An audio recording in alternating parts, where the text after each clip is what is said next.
Okey Okey, so jadi next eksperimen adalah kita tengok untuk faktor suhu pula Okey, kita tengok dulu video. Suhu. Bahan-bahan yang diperlukan adalah 50 cm padu larutan lithium thiosulfate, 5 cm padu asid sulfurik, termometer, kelalangkon, jam mandik, penenun bangsa, tungku kaki 3, kasa dawai dan kertas bertanda X. Masukkan 50 cm padu larutan lithium thiosulfate ke dalam kelalangkon. Kemudian biarkan selama 5 minit. Letakkan suhu larutan. Letakkan kelalangkon ke atas kertas berpangkah X. Masukkan 5 cm padu asid sulfurik ke dalam kelalangkon. Dan mulakan jam mandik. Goncangkan kelalangkon sepanjang masa sehingga X tidak berkelihatan. Matikan jam mandik apabila X tidak berkelihatan. Ulangi eksperimen dengan memanaskan larutan lithium thiosulfate pada suhu 40, 45, 50 dan 55 darjah Celsius. Kadar tindak balas, eksperimen kadar tindak balas. Okey, so jadinya untuk kaji kesan suhu ke atas tindak balas ialah awak masih lagi menggunakan bahan yang sama iaitu larutan natrium thiosulfate 0.2 molar dengan asid untuk uraikan natrium thiosulfate ni tadilah. Okey, so jadinya bezanya adalah kita panaskan bahan tindak balas tu maksudnya kita panaskan pada suhu 40, 45, 50 dengan 55. Okey, so tu je beza dia. Maksudnya kalau kita ikutkan teori pelanggaran mengenai suhu yang lagi rendah dengan suhu lagi tinggi so jadinya kalau suhu yang lebih rendah maksudnya kadar tindak balas dia pun lebih rendah. Okey, so kalau suhu dia lebih tinggi maka kadar tindak balas pun lebih tinggi juga. Okey, sama je. Okey, so kita tengok latihan 7.2.3 modul.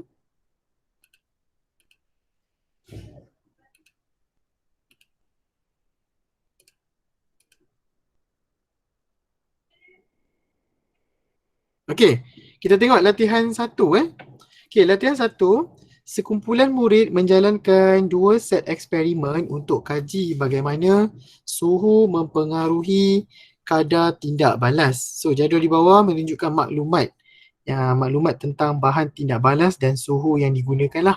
Okey, kalau set 1 maksudnya kita tengoklah bahan yang digunakan sama je, serbuk kalsium karbonat dalam asid hidroklorik. Dengan keberkepekatan dia pun masih sama, isi padu dia pun masih sama.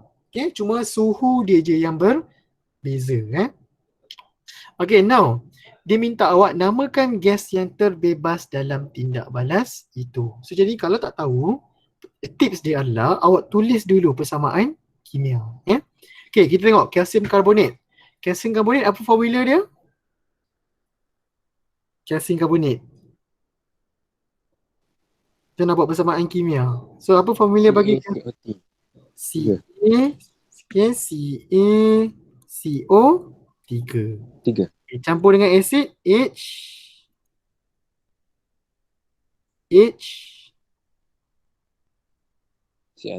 HCl. Okey. Logam karbonat kalau campur dengan asid kita akan dapat apa?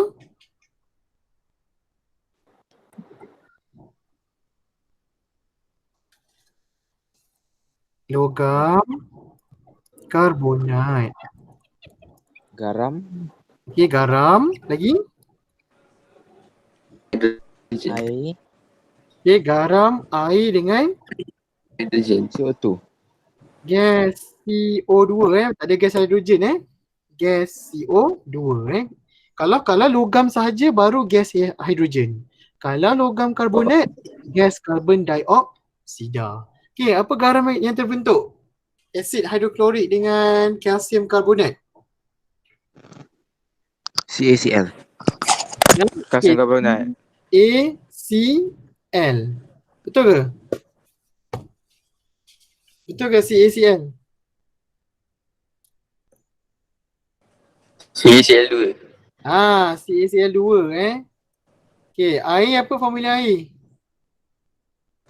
H2O. H2O. H2O. Okay, lepas tu CO2. Tu. Dah seimbang belum? Belum. Okay, apa yang Letak tak dua cukup? kat depan. Letak dua dekat Dua depan kat HCl. HCl. Okay, letak 2 dekat HCl.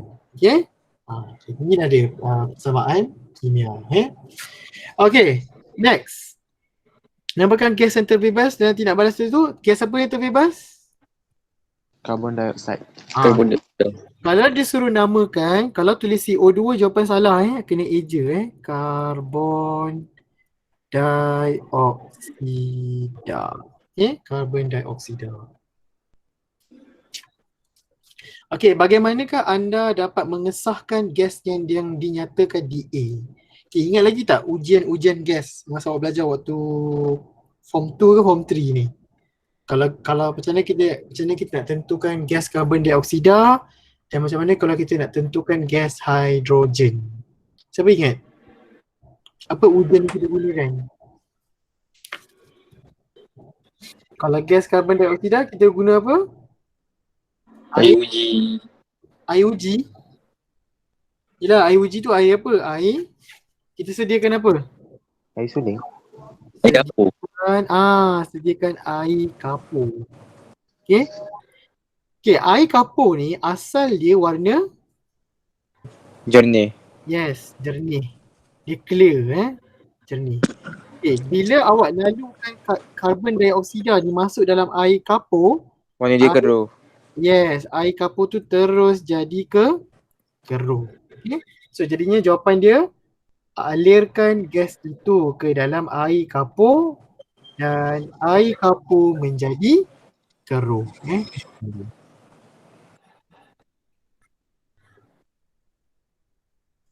Okay, next soalan C. Hitung isi padu maksimum gas yang terbebas dalam eksperimen itu.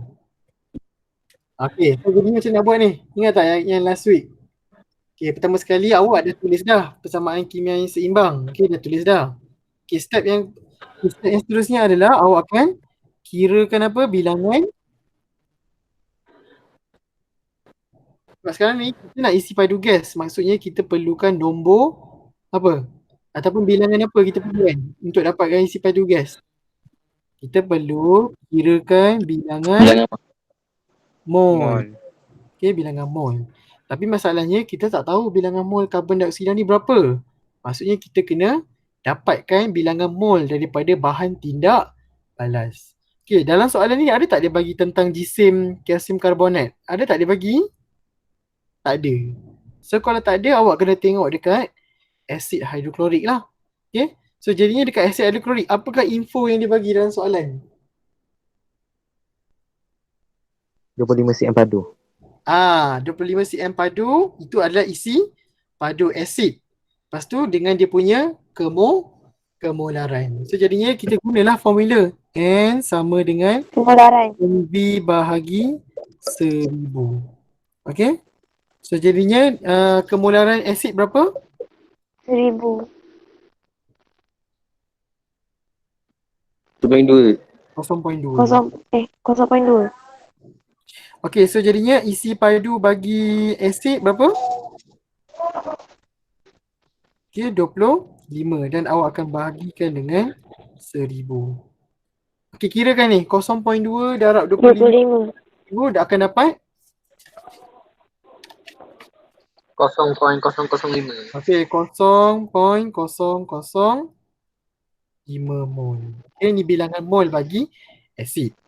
Okay, so langkah yang kedua awak kena guna nisbah mol. Okay, so maksudnya nisbah dia apa? Okay, cuba awak tengok HCl okay, HCl kepada CO2. So HCl, kalau awak tengok persamaan kimia seimbang, HCl ni secara am dia berapa mol? Berapa? Ha? 2. Secara amnya adalah 2. Okay, 2 mol kepada CO2 1 mol. Okay. Mol. So jadinya kalau dekat ACL tadi awak dapat bilangan mol dia 0.005 mol. Maka X ni berapa kat sini? Okay. So awak kena kira lah. Kira guna nisbah.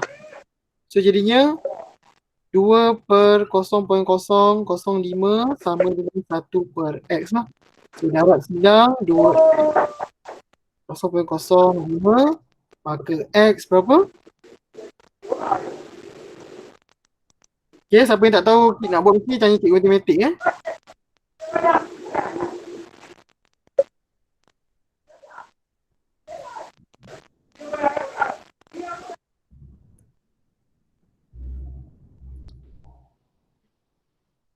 Okay, dapat berapa? X 0.0025. Okay, 0.0025 mol. Maksudnya ini adalah bilangan mol bagi karbon dioksida. So bila awak dah ada bilangan mol, barulah awak boleh dapatkan isi padu gas karbon dioksida lah. So jadinya bilangan mol ni tadi, okay, darab dengan 24,000. Sebab kita nak dalam cm padu so awak kena darab dengan 24,000. Okay, so 0.0025 darab dengan 24,000 dapat berapa?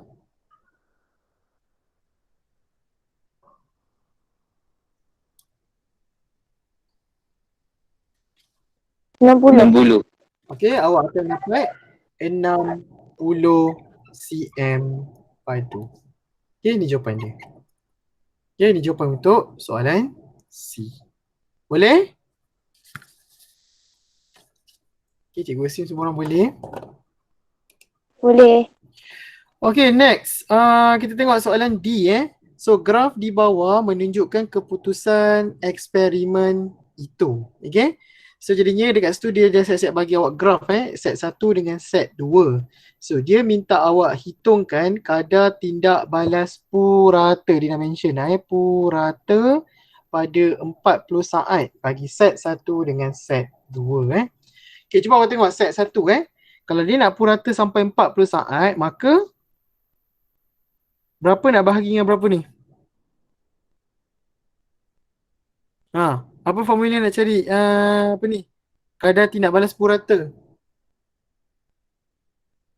Jumlah isi padu gas terkumpul bagi tempoh masa. Dengan tempoh masa yang diambil. So jadinya kalau set 1 nampak tak?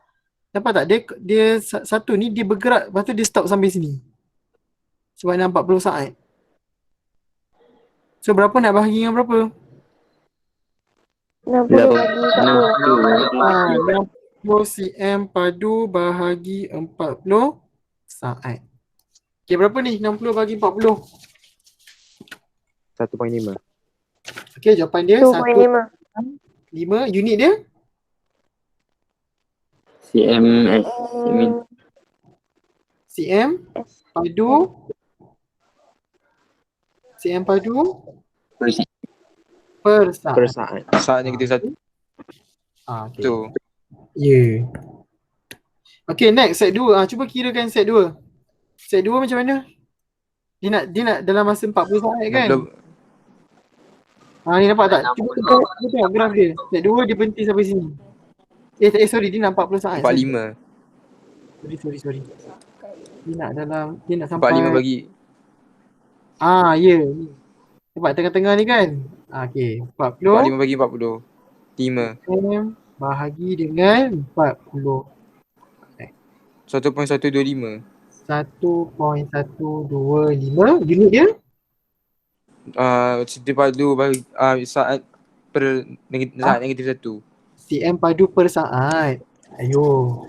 cm padu per saat Ini jawapan dia.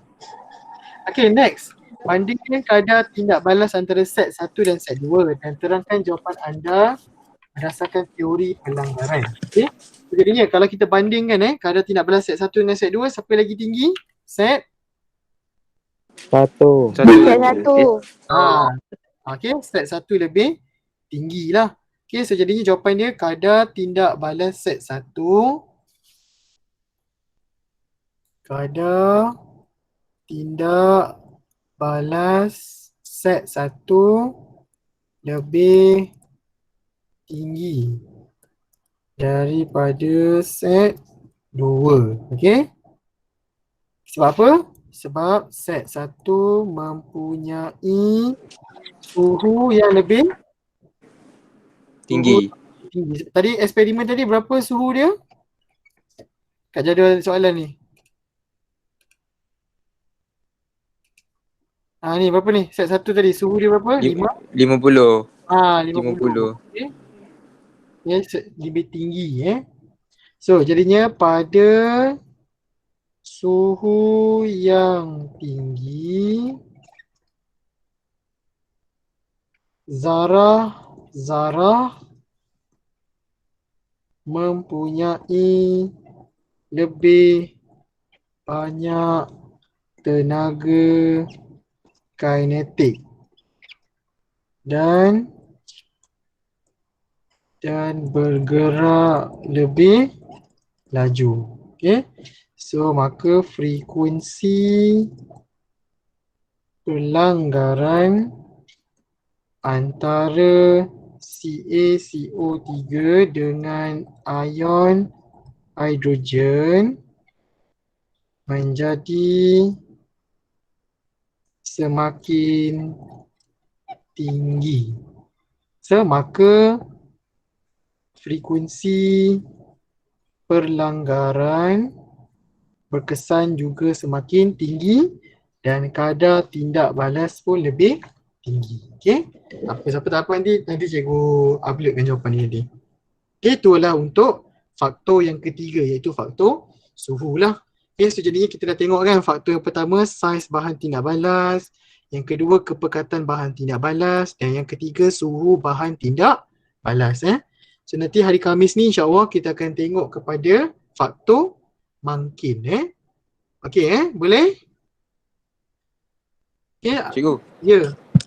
kalau kami buat kelas pukul 2 boleh? Pukul 2?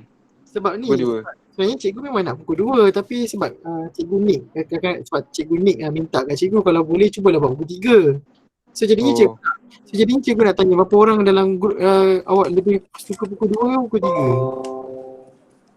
3? Pukul 2 lagi senang ke? Pukul 2 kan? Itulah cikgu pun lagi pukul 2 sebab cepat. Kau 2 lagi senang. Okay, tak apalah nanti cikgu cakap dengan cikgu Nick lah. Okay? Okay. Alright. Okay, ada siapa yang nak tanya soalan? Tak ada. Tak ada? Tak ada Okay.